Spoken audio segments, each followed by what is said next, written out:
जय गुरु जी संगत जी। गुरु जी का शुक्राना, गुरु जी की प्यारी प्यारी संगत का शुक्राना।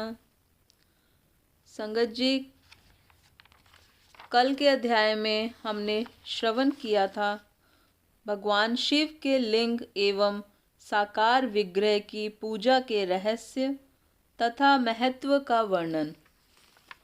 कल के अध्याय में हमने महाशिव के साकार और निराकार रूप का श्रवण किया था संगत जी। आज हम महाशिव पुराण कथा विंध्येश्वर संहिता का 7वां, 8वां और 9वां अध्याय, तीनों अध्याय एक साथ हैं। आज हम इनका श्रवण करेंगे संगत जी। जय गुरु जी। ओम नमः शिवाय, शिवजी सदा सहाय। ओम नमः शिवाय, गुरुजी सदा सहाय। जय गुरु जी। महाशिव पुराण कथा विंध्येश्वर संहिता 7वां, 8वां व 9वां अध्याय। महेश्वर का ब्रह्मा और विष्णु को अपने निष्कल और सकल स्वरूप का परिचय देते हुए लिंग पूजन का महत्व बताना। नंदिकेश्वर कहते हैं, तदंतर वे दोनों ब्रह्मा और विष्णु भगवान शंकर को प्रणाम करके दोनों हाथ जोड़ उनके दाएं बाएं भाग में चुपचाप खड़े हो गए। फिर उन्होंने वहां साक्षात प्रकट पूजनीय महादेव जी को श्रेष्ठ आसन पर स्थापित करके पवित्र पुरुष वस्तुओं द्वारा उनका पूजन किया। दीर्घ काल तक अविकृत भाव से सुस्थिर रहने वाली वस्तुओं को पुरुष वस्तु कहते हैं और अल्प काल तक ही टिकने वाली क्षणभंगुर वस्तुएं प्राकृत वस्तुएं कहलाती हैं। इस तरह वस्तु के ये दो भेद जानने चाहिए।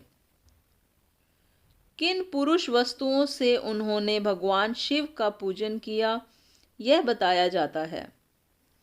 हार, नुपुर, केयूर, किरीट, मणिमय कुंडल, यज्ञोपवीत, उत्तरीय वस्त्र, पुष्पमाला, रेशमी वस्त्र, हार, मुद्रिका, पुष्प, तांबूल, कपूर, चंदन एवं अगुरु का अनुलेप, धूप, दीप, श्वेत छत्र, व्यंजन, ध्वजा, चंवर तथा अन्यान्य दिव्य उपहारों द्वारा जिनका वैभव वाणी और मन की पहुंच से परे था, जो केवल पशुपति परमात्मा के ही योग्य थे और जिन्हें पशु कदापि नहीं पा सकते थे, उन दोनों ने अपने स्वामी महेश्वर का पूजन किया। सबसे पहले वहां ब्रह्मा और विष्णु ने भगवान शंकर की पूजा की। इससे प्रसन्न हो भक्ति पूर्वक भगवान शिव ने वहां नम्र भाव से खड़े हुए उन दोनों देवताओं से मुस्कुराकर कहा। महेश्वर बोले, पुत्रों, आज का दिन एक महान दिन है। इसमें तुम्हारे द्वारा जो आज मेरी पूजा हुई है, इससे मैं तुम लोगों पर बहुत प्रसन्न हूँ। इसी कारण यह दिन परम पवित्र और महान से महान होगा। आज की यह तिथि शिवरात्रि के नाम से विख्यात होकर मेरे लिए परम प्रिय होगी। इसके समय में जो मेरे लिंग निष्कल अंग आकृति से रहित निराकार स्वरूप के प्रतीक वेर सकल साकार रूप के प्रतीक विग्रह की पूजा करेगा, वह पुरुष जगत की सृष्टि और पालन आदि कार्य भी कर सकता है। जो शिवरात्रि को दिन रात निराहार एवं जितेंद्रिय रहकर अपनी शक्ति के अनुसार निश्चल भाव से मेरी यथोचित पूजा करेगा, उसको मिलने वाले फल का वर्णन सुनो। 1 वर्ष तक निरंतर मेरी पूजा करने पर जो फल मिलता है, वह सारा फल केवल शिवरात्रि को मेरा पूजन करने से मनुष्य तत्काल प्राप्त कर सकता है। जैसे पूर्ण चंद्रमा का उदय समुद्र की वृद्धि का अवसर है, उसी प्रकार यह शिवरात्रि तिथि मेरे धर्म की वृद्धि का समय है। इस तिथि में मेरी स्थापना आदि का मंगलमय उत्सव होना चाहिए। पहले मैं जब ज्योतिर्मय स्तंभ रूप से प्रकट हुआ था, वह समय मार्गशीर्ष मास में आर्द्रा नक्षत्र से युक्त पूर्णमासी या प्रतिपदा है। जो पुरुष मार्गशीर्ष मास में आर्द्रा नक्षत्र होने पर पार्वती सहित मेरा दर्शन करता है अथवा मेरी मूर्ति या लिंग की ही झांकी करता है, वह मेरे लिए कार्तिकेय से भी अधिक प्रिय है। उस शुभ दिन को मेरे दर्शन मात्र से पूरा फल प्राप्त होता है। यदि दर्शन के साथ साथ मेरा पूजन भी किया जाए तो इतना अधिक फल प्राप्त होता है कि उसका वाणी द्वारा वर्णन नहीं हो सकता। वहाँ पर मैं लिंग रूप से प्रकट होकर बहुत बड़ा हो गया था, अतः उस लिंग के कारण यह भूतल लिंग स्थान के नाम से प्रसिद्ध हुआ। जगत के लोग इसका दर्शन और पूजन कर सकें, इसके लिए यह अनादि और अनंत ज्योति स्तंभ अथवा ज्योतिर्मय लिंग अत्यंत छोटा हो जाएगा। यह लिंग सब प्रकार के भोग सुलभ कराने वाला तथा भोग और मोक्ष का एकमात्र साधन है। इसका दर्शन, स्पर्श और ध्यान किया जाए तो यह प्राणियों को जन्म और मृत्यु के कष्ट से छुड़ाने वाला है। अग्नि के पहाड़ जैसा जो यह शिवलिंग यहाँ प्रकट हुआ है, इसके कारण यह स्थान अरुणाचल नाम से प्रसिद्ध होगा।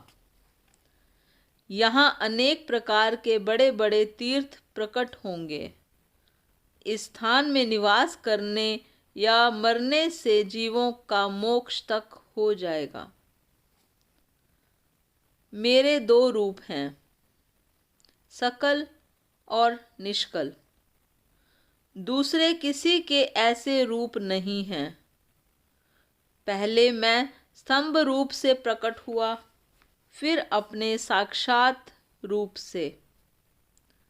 ब्रह्मा भाव मेरा निष्कल रूप है और महेश्वर भाव सकल रूप है। ये दोनों मेरे ही सिद्ध रूप हैं। मैं ही पर ब्रह्म परमात्मा हूँ। कला युक्त और अकल मेरे ही स्वरूप हैं। ब्रह्मा रूप होने के कारण मैं ईश्वर भी हूँ। जीवों पर अनुग्रह आदि करना मेरा कार्य है।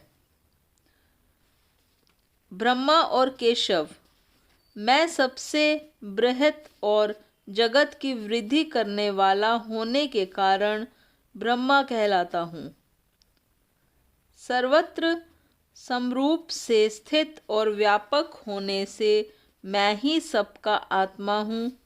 सर्ग से लेकर अनुग्रह तक आत्मा या ईश्वर से भिन्न जो जगत संबंधी 5 कृत्य हैं, वे सदा मेरे ही हैं। मेरे अतिरिक्त दूसरे किसी के नहीं हैं, क्योंकि मैं ही सबका ईश्वर हूँ। पहले मेरी ब्रह्म रूपता का बोध कराने के लिए निष्कल लिंग प्रकट हुआ था। फिर अज्ञात ईश्वरत्व का साक्षात्कार करने के निमित्त मैं साक्षात जगदीश्वर ही सकल रूप में तत्काल प्रकट हो गया। अतः मुझ में जो ईशत्व है उसे ही मेरा सकल रूप जानना चाहिए, तथा जो यह मेरा निष्कल स्तंभ है वह मेरे ब्रह्म स्वरूप का बोध कराने वाला है। यह मेरा ही चिन्ह है। तुम दोनों प्रतिदिन यहाँ रहकर इसका पूजन करो। यह मेरा ही स्वरूप है और मेरे समीप्य की प्राप्ति करने वाला है। लिंग और लिंगी में नित्य अभेद होने के कारण मेरे इस लिंग का महान पुरुषों को भी पूजन करना चाहिए। मेरे एक लिंग की स्थापना करने का यह फल बताया गया है कि उपासक को मेरी समानता की प्राप्ति हो जाती है। यदि एक के बाद दूसरे शिवलिंग की भी स्थापना कर दी गई तब तो उपासक को फल स्वरूप से मेरे साथ एकत्व सायुज्य मोक्ष रूप फल प्राप्त होता है। प्रधानतया शिवलिंग की ही स्थापना करनी चाहिए। मूर्ति की स्थापना उसकी अपेक्षा गौण कर्म है।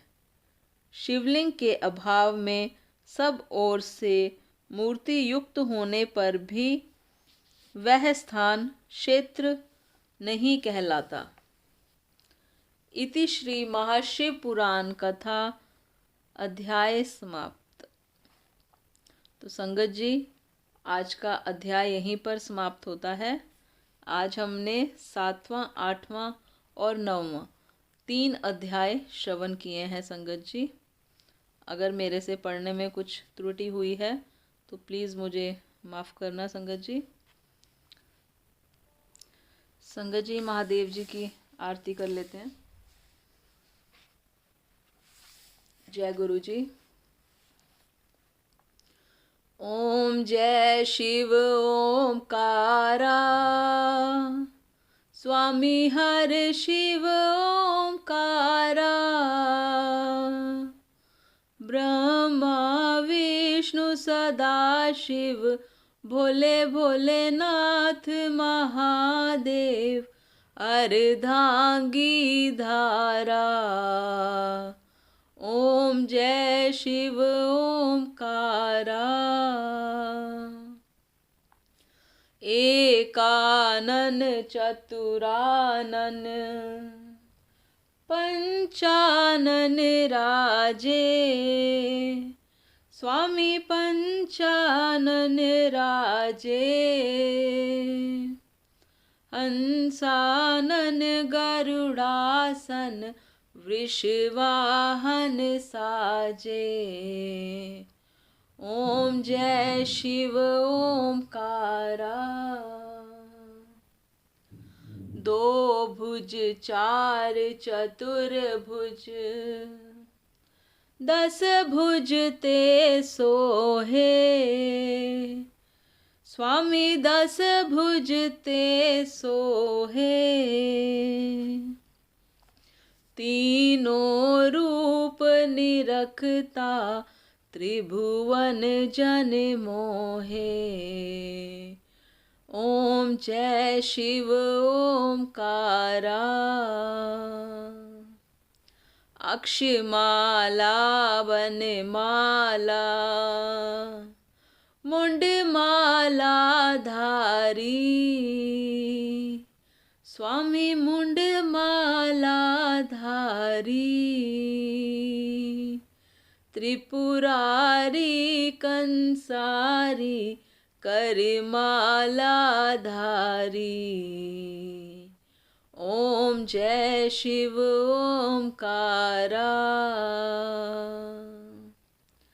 श्वेतांबर पीतांबर बाघांबर अंगे, स्वामी बाघांबर अंगे, सनकादिक ब्रह्मादिक भूतादिक संगे। ओम जय शिव ओमकारा। कर के श्रेष्ठ कमंडल, चक्र त्रिशूल धरता, स्वामी चक्र त्रिशूल धरता, जग करता जग हरता, जग पालन करता। ओम जय शिव ओमकारा। ब्रह्मा विष्णु सदाशिव, जानत अविवेका, स्वामी जानत अविवेका, प्रणवाक्षर के मध्य ये तीनों एका। ओम जय शिव ओमकारा। त्रिगुण शिव जी की आरती, जो कोई नर गावे, स्वामी प्रेम सहित गावे। कहत शिवानंद स्वामी, कहत हरि हर स्वामी, मनवांछित फल पावे। ओम जय शिव ओमकारा। ओम जय शिव ओमकारा। स्वामी हर शिव ओमकारा। भोले पार्वती का प्यारा, ब्रह्मा विष्णु सदाशिव, भोले भोलेनाथ महादेव, अर्धांगी धारा। ओम जय शिव ओमकारा। बोलो शंकर भगवान की जय, भोलेनाथ भंडारी की जय, बोलो सद्गुरु महाराज की जय। जय गुरु जी। संगत जी, बहुत बहुत शुक्राना आप सबका, बहुत बहुत शुक्राना संगत जी। संगत जी, मेरे पढ़ने में जो भी थोड़ी बहुत कमियां हैं, मैं कोशिश करूंगी उनको मैं सुधारूं।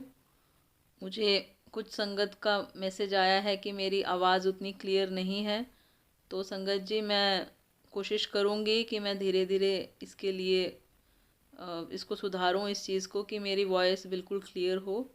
धीरे धीरे मैं स्टेप बाय स्टेप ज़रूर कोशिश करूंगी पूरी सेवा आपको प्रदान करने की, ताकि आप अच्छे से श्रवण कर सकें सब कुछ बिना किसी बाधा के। संगत जी शुक्राना, संगत जी लख लख शुक्राना संगत का, लख लख शुक्राना गुरु जी महाराज का। जय गुरु जी। शुक्राना गुरु जी, शुक्राना संगत जी। जय गुरु जी।